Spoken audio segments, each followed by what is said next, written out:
au-delà, oh Dieu, de toute imagination humaine. Tu dis que la création a une soif ardente de voir manifester les fils de l'homme. Oh Dieu Tout-Puissant, je prie afin que cette création reçoive ta parole, alléluia, et que cette parole vienne avec la puissance avec laquelle tu l'as relâchée. Merci parce que nous pouvons ressentir ta présence en ce lieu. À ton nom donne la gloire, Seigneur, au nom puissant de Jésus-Christ.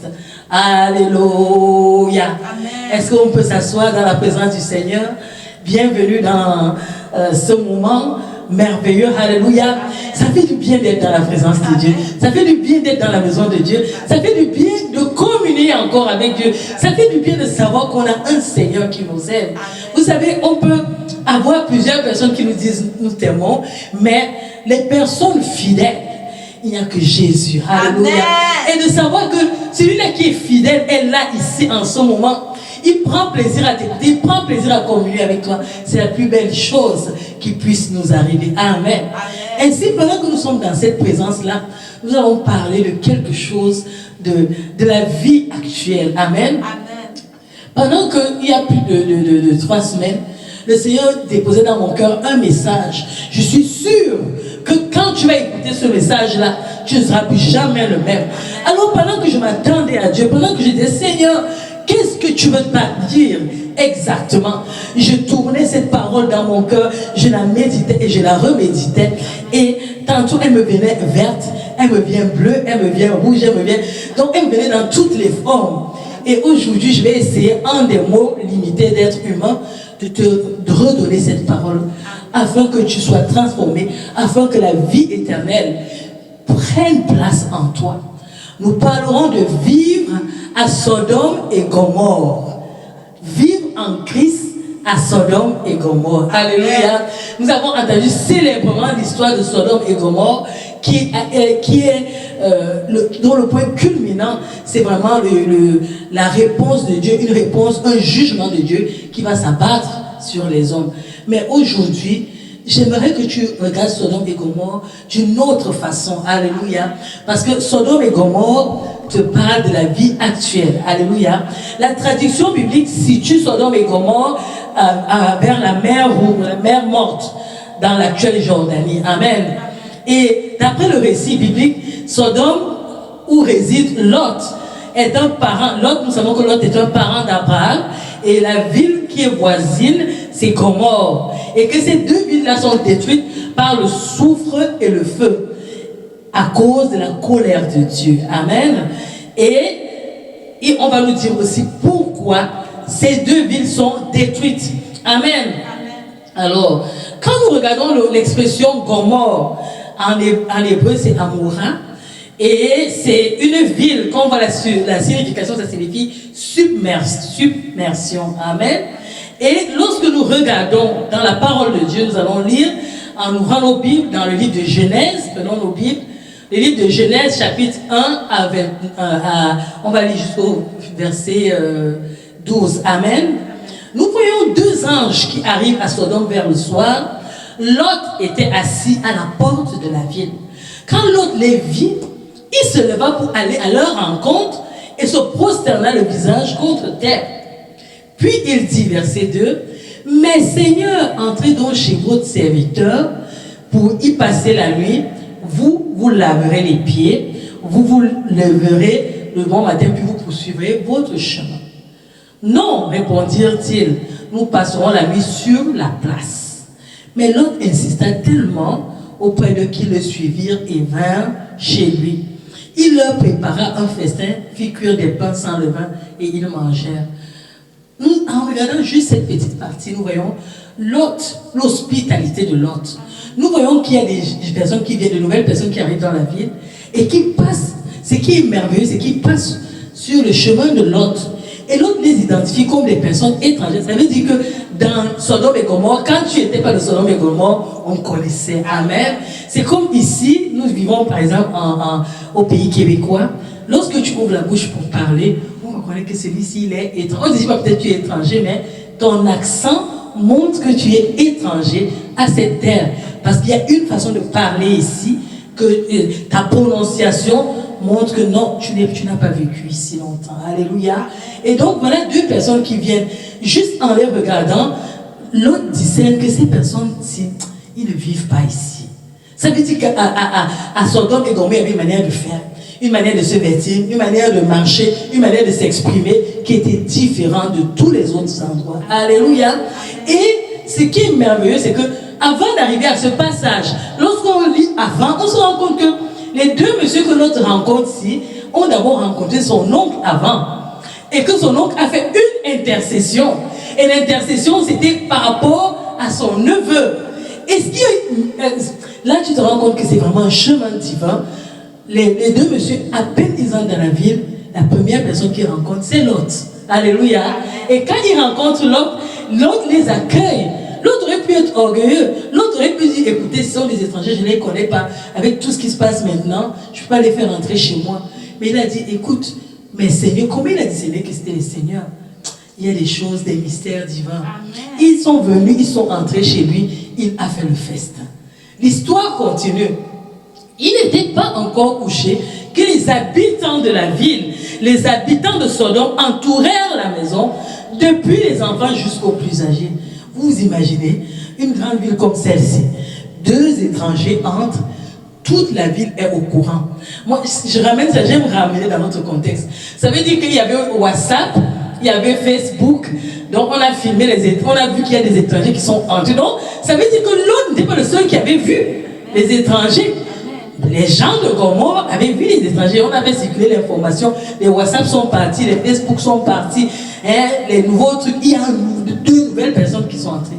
Et ce qui est aussi bizarre que nos WhatsApp et nos Facebook, c'est que la population n'est pas restée, ils sont tous sortis, on dit des enfants jusqu'aux personnes âgées, pour venir chez Lot.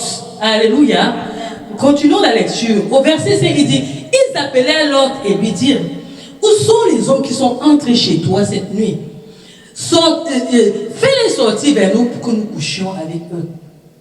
Est-ce que vous vous rendez compte? Juste ces phrases nous font savoir que c'était grave. Il ne faisait pas bon vivre à Sodome et Gomorrhe.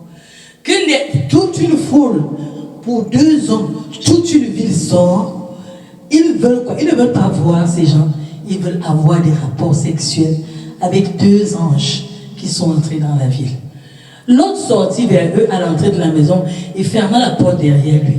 Il dit, mes frères, je vous en prie, ne faites pas le mal. J'ai ici 2 filles qui sont vierges, je vous les amènerai dehors et vous les ferez ce qui vous plaira. Seulement ne faites rien à ces hommes puisqu'ils sont venus s'habiter sous mon toit. Quand je lis ça, waouh! L'autre intercède, il est prêt à sacrifier ses enfants pour les 2 étrangers qui sont chez lui. Et les gens de la ville, ça veut dire que l'autre, je ne sais pas combien de corruption l'autre avait déjà fait pour garder la paix, pour pouvoir vivre là-bas. Il était prêt à sacrifier son propre sang pour pouvoir préserver ces gens. Ça veut dire que la vie à Sodome et Gomorrhe, c'était grave. Il dit, pousse-toi. Ils ajoutaient, celui-ci est venu séjourner chez nous en étranger, il veut faire le juge. Eh bien, nous te ferons pire qu'à eux, donc nous allons coucher les 2 anges, et toi, ton cas sera pire, parce que nous allons aussi coucher avec toi, peut-être nous allons même faire pire. Je ne sais pas s'ils avaient prévu de le tuer une seule fois. Ils poussèrent violemment l'autre et s'avancèrent pour briser la porte. Alléluia. Et écoutez au verset 10, cependant, les hommes tendirent la main, firent rentrer l'autre vers eux dans la maison et fermèrent la porte, puis ils frappèrent d'aveuglement ceux qui étaient à l'entrée de la maison, depuis le plus petit jusqu'au plus grand, de sorte qu'ils se fatiguèrent à chercher la porte. Les hommes dirent à l'autre, qui as-tu encore, genre de fils, filles et tout ce qui t'appartient dans la ville? Fais-les sortir, nous allons détruire cet endroit, parce que le cri contre ses habitants est grand. Alléluia. Nous allons aller arrêter là. Je voulais juste vous donner le contexte. Alléluia. Pour que nous comprenions de quoi je parle. Vivre en Christ à Sodome et Gomorrhe. L'autre est l'image du chrétien à son époque. Parce qu'il avait quand même la crainte de Dieu. Il exhortait les gens à ne pas faire le mal. Et ce Lot-là va être face à un peuple corrompu, un peuple pervers, un peuple prêt à tout pouvoir assouvir les désirs de la chair. Amen. Et le cri, la Bible nous dit dans Genèse 18, verset 20, le cri contre Sodome et Gomorrhe a augmenté et leur péché est énorme. Donc les anges vont dire à l'autre que le cri, donc il y a des gens qui pleurent. Donc ça veut dire que dans la vie il y a des innocents. C'est pas tout le monde qui est corrompu. Et leurs pleurs, leurs cris sont montés vers l'Éternel. Et Dieu a dit non, il est temps que je frappe la ville. Ce que je veux attirer ton attention, c'est que les gens vont mourir, tous les habitants de Sodome et Gomorrhe vont mourir. C'est l'autre parce qu'il y a eu intercession d'Abraham qui va être sauvé. C'est à cause de l'intercession d'Abraham. Donc même les innocents qui pleuraient là vont être frappés du jugement de Dieu dans cette ville-là. Alléluia. La visite des anges ici sous forme humaine, parce que quand ils voyaient des humains, mais c'était des anges. Alléluia. Et l'autre va les rencontrer sur la place. Il va les dire, venez chez moi. Les gens qui accourent, nous avons ça maintenant. Je vous ai pris l'exemple tout à l'heure, que quand il y a un nouveau spot, une nouvelle fracassante, des tueries, des agressions, ce n'est pas seulement à la télévision qu'on voit ça. On voit ça dans nos téléphones, on voit ça sur les réseaux sociaux, on voit ça sur toute forme de communication qui existe. Et je voudrais attirer ton attention sur quelque chose. Tu vas dire peut-être, moi je vais à l'église, je pars par là-bas, je ne pêche. Le péché n'est plus sous la forme d'aller vers. Le péché est dans notre maison. Sodome et Gomorrhe est dans ta maison. Ne pense pas que c'est pas parce que je ne pars pas assis, je ne fais pas ceci. Non. Quand il y a un scandale, est-ce que je n'ai pas besoin de regarder la télévision? Facebook va me dire. Je n'ai pas besoin de regarder Facebook. WhatsApp va dire. Tous les autres réseaux vont relayer l'information. Et vous savez quoi? C'est notre curiosité qui est employée. Parce que comme on est curieux, qu'est-ce qui se passe? Tu vas aller et tu vas te plonger dans cette réalité-là qui va peut-être te souiller. Ce n'est pas seulement par l'information. Même le diable n'a pas besoin de te dire tue. Le diable n'a pas besoin de te dire pêche. Il crée juste des images. Pas ta curiosité, tu vas aller cliquer sur une image et l'image va t'amener à pécher. Parce que tu vas te mettre à réfléchir, c'est quoi? La nudité est devenue pièce courante, monnaie courante. On la voit partout, on la voit sur nos écrans, on la voit sur nos téléphones, on la voit sur les réseaux, on la voit. Tu n'as plus besoin d'aller dehors pour aller vivre dans la sanctification, dire non, je n'ai pas vu.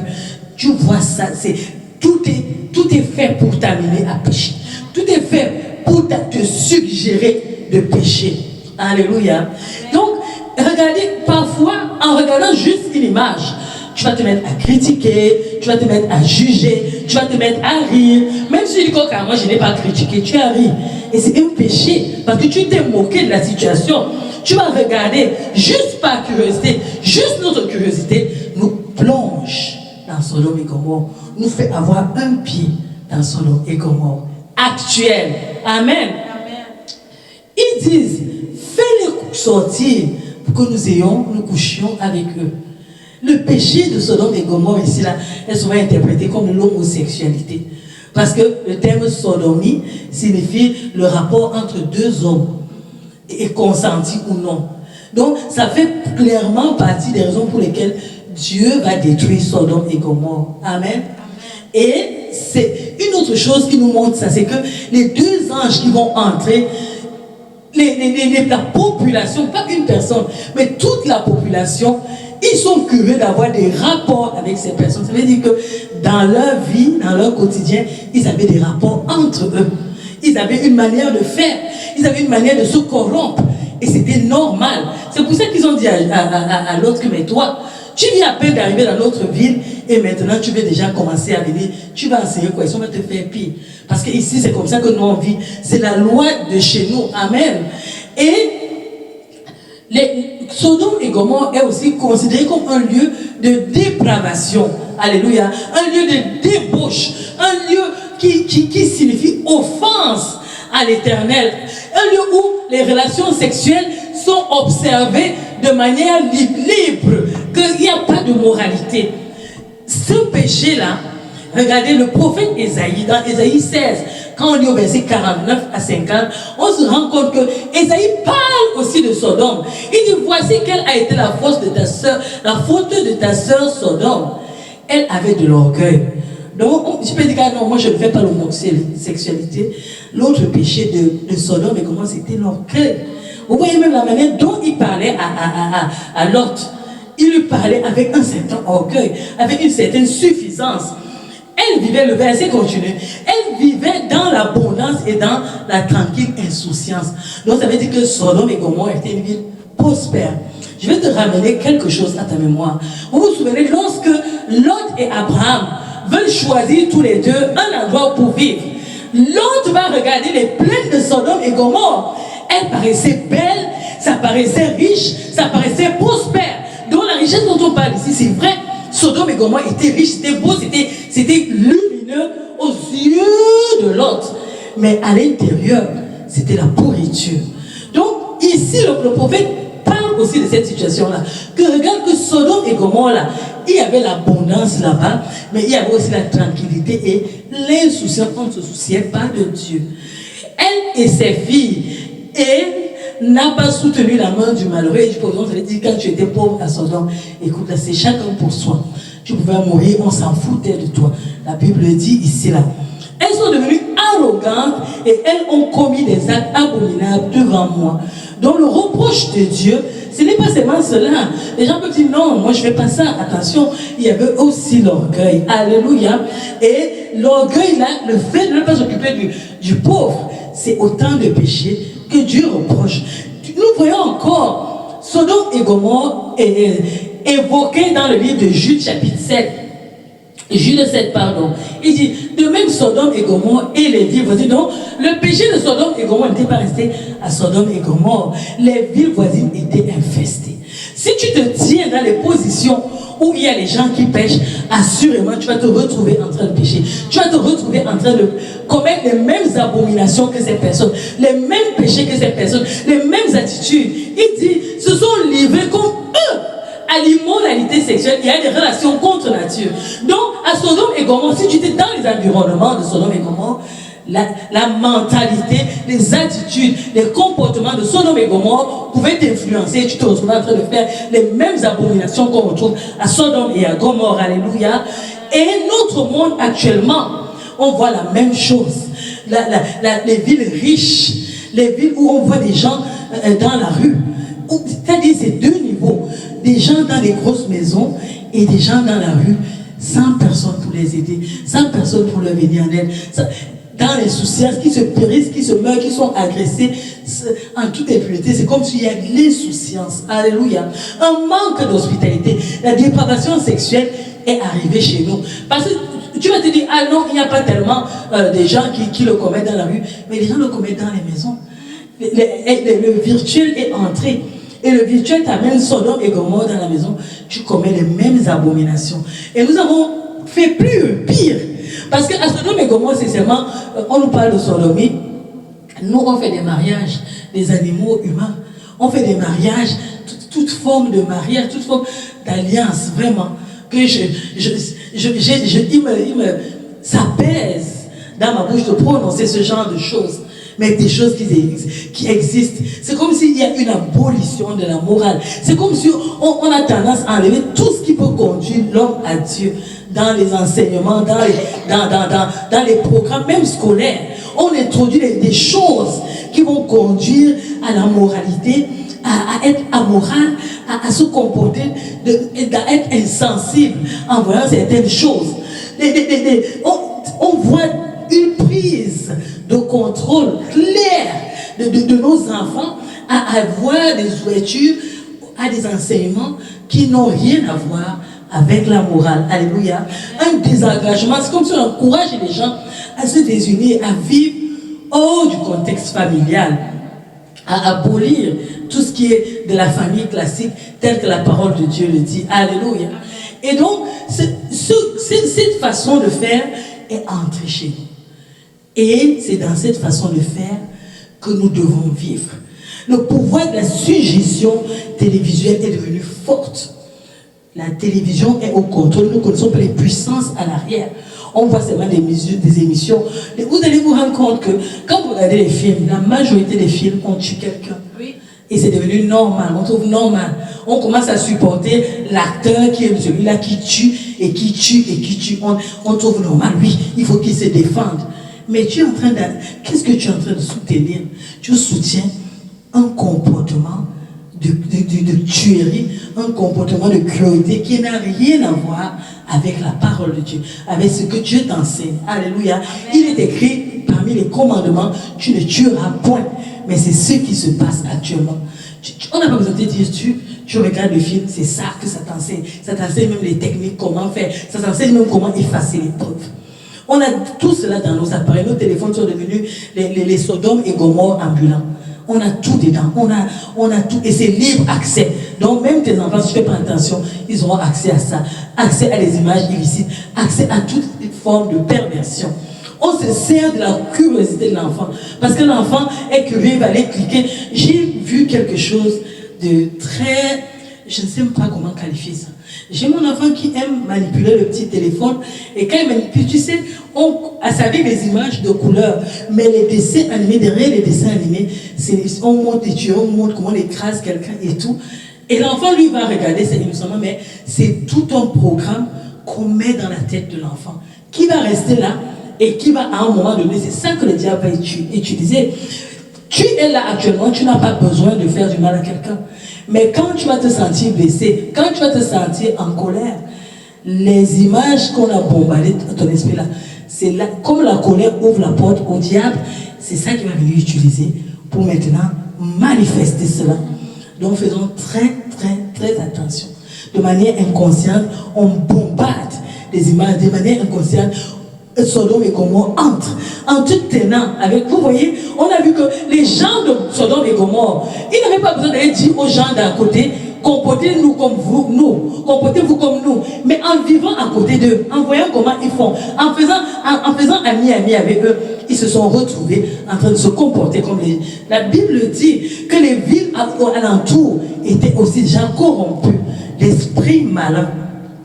Faisons attention, alléluia. Amen.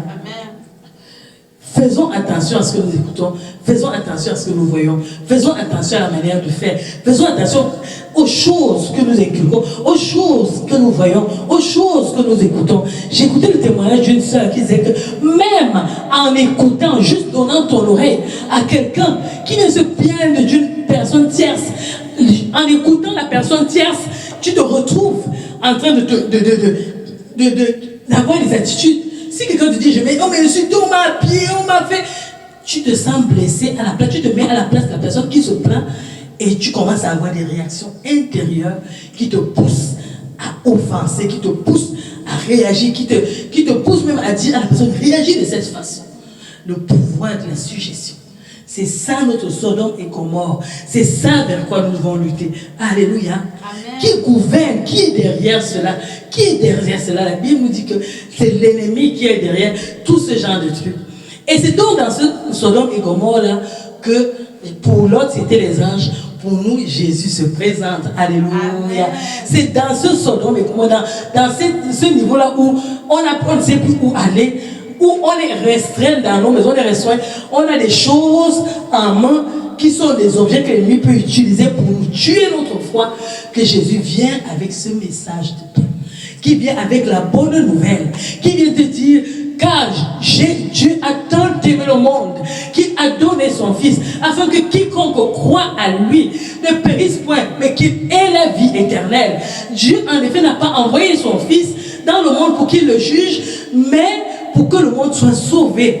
Donc pour que tu sois sauvé de Sodome et Gomorrhe qui est dans ta maison, pour que tu sois sauvé de toutes les souillures que la télévision te bombarde, les amis te bombardent, la société te bombarde, les actions des hommes te bombardent. Jésus est venu, alléluia, et il a payé un prix afin que toi et moi, nous soyons sauvés. Et le salut, ce n'est pas venir à l'église. Le salut, ce n'est pas une confession des péchés. Ah, j'ai confessé mes péchés, je suis sauvé. Non, le salut, ce n'est pas écouter les prédicateurs, les plus bons, les excellents prédicateurs qui prêchent le feu sort, qui donnent des prophéties, et puis c'est vrai. Le salut, ce n'est pas ça. Le salut, ce n'est pas je ne fornique plus, parce que le salut est au-delà de la fornication. Le salut, ce n'est pas je ne condamne plus. Le salut, ce n'est pas je ne juge pas les gens. Le salut, ce n'est pas réducteur à des petites actions. j'ai une bonne nouvelle pour toi. Nous allons voir à quoi ressemble le salut. Alléluia. Nous avons entendu parler du salut, nous avons écouté le salut, nous avons vécu le salut. Mais il y a le salut d'une autre façon. Alléluia. Qui n'a rien à voir avec ces petits concepts réducteurs. Quand nous allons dans la parole de Dieu, dans 2 Corinthiens chapitre 5 verset 17, il nous dit ceci: si quelqu'un est en Christ, il est une nouvelle créature. Donc il y a l'option nouvelle, il y a ancien et il y a nouvelle. Les choses anciennes sont passées, voici toutes choses sont devenues nouvelles. Nous devons faire une pause. Donc, on pensait que j'ai confessé mes péchés, j'ai donné ma vie à Jésus. À part qu'on donne même pas la vie à Jésus. C'est Jésus qui vient en nous, alléluia. Et ici, il dit que si tu dis que tu es dans une nouvelle créature, toutes les choses anciennes sont passées. Nous allons quelque part. Alléluia. Tu es une nouvelle créature. Dans Galates chapitre 6, verset 15, écoute ce qu'il dit. On avance petit à petit. Car ce n'est rien que d'être circoncis ou incirconcis. Je vous l'ai dit tout à l'heure, je ne pêche pas, je ne sais si. Non. Ce qui est quelque chose, c'est d'être une nouvelle créature. Vous voyez l'insistance? Continuons. Éphésiens 4, verset 24. À revêtir l'homme nouveau. Ce n'est plus, vous vous rendez compte, ce n'est plus dans les petites choses. Hein.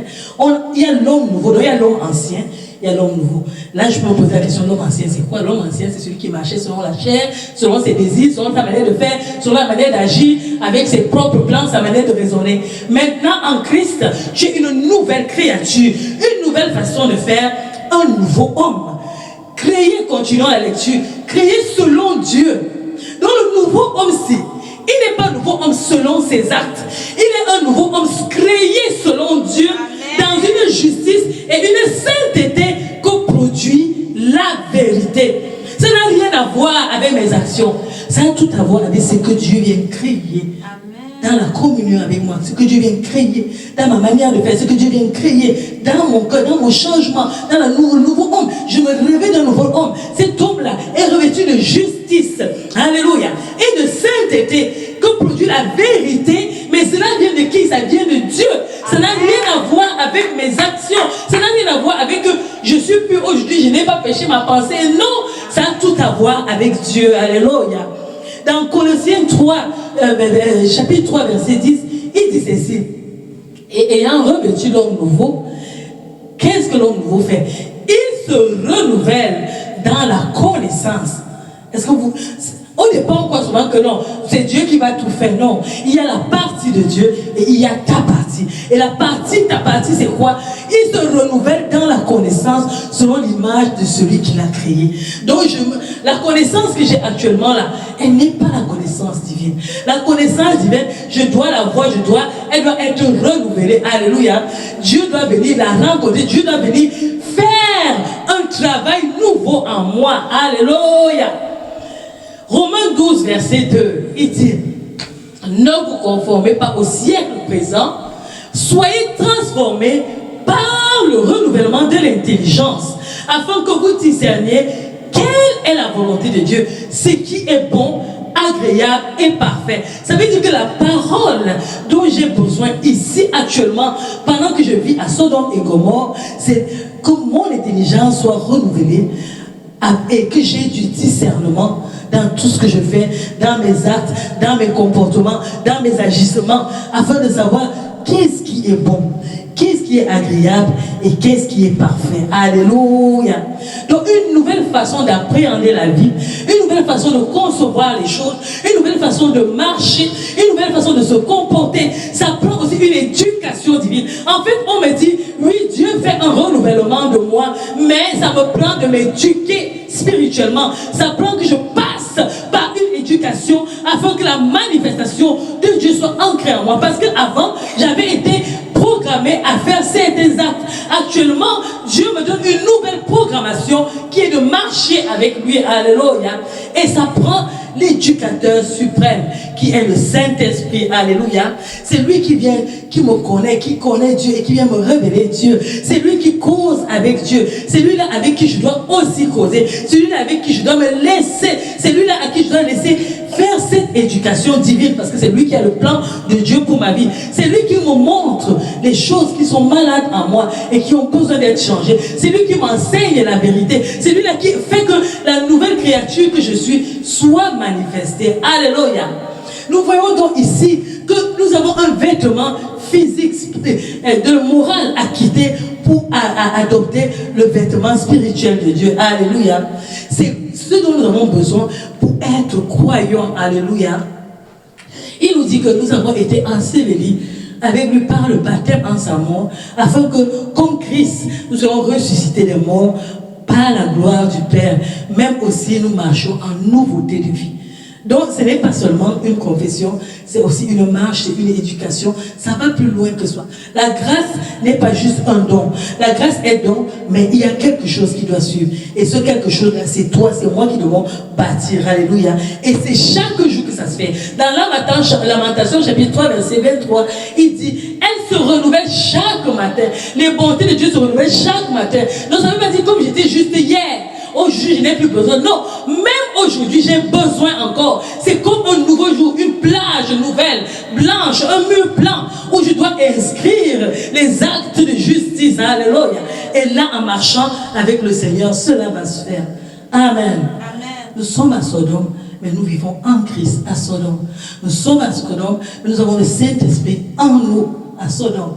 Nous sommes à Sodome, mais nous avons la capacité de vivre au-delà de la méchanceté de Sodome. Alléluia. Et c'est ce message-là que j'aimerais te donner, afin que pendant que tu avances, pendant que les jours deviennent mauvais, pendant que la corruption est envahie toutes les sphères et est entrée chez toi, tu puisses avoir cette communion avec le Saint-Esprit. Afin que pendant que tu es à Sodome, pendant que tu es dans ce monde, le Saint-Esprit vienne te rendre ministère. On va se lever et nous allons prier. Alléluia. Seigneur, nous te bénissons pour ce message. Nous croyons en ta parole, nous croyons à ta fidélité. Nous croyons que pendant que nous vivons dans ce monde, oh, alléluia, merci d'ouvrir nos yeux afin que nous puissions voir les choses autrement, afin que nous puissions comprendre les choses autrement, afin que, oh Seigneur, ces choses qui nous tenaient captifs, ces choses qui nous gardaient prisonnières, ces choses-là, alléluia, qui rendaient notre foi réductrice, où nous ne voulions plus te chercher, oh Seigneur, sois abattu, et que nous puissions, oh Dieu, prendre les rênes de nos vies, être éduqués selon ta parole, marcher dans ta crainte, marcher comme tu désires, faire, oh alléluia, ta volonté.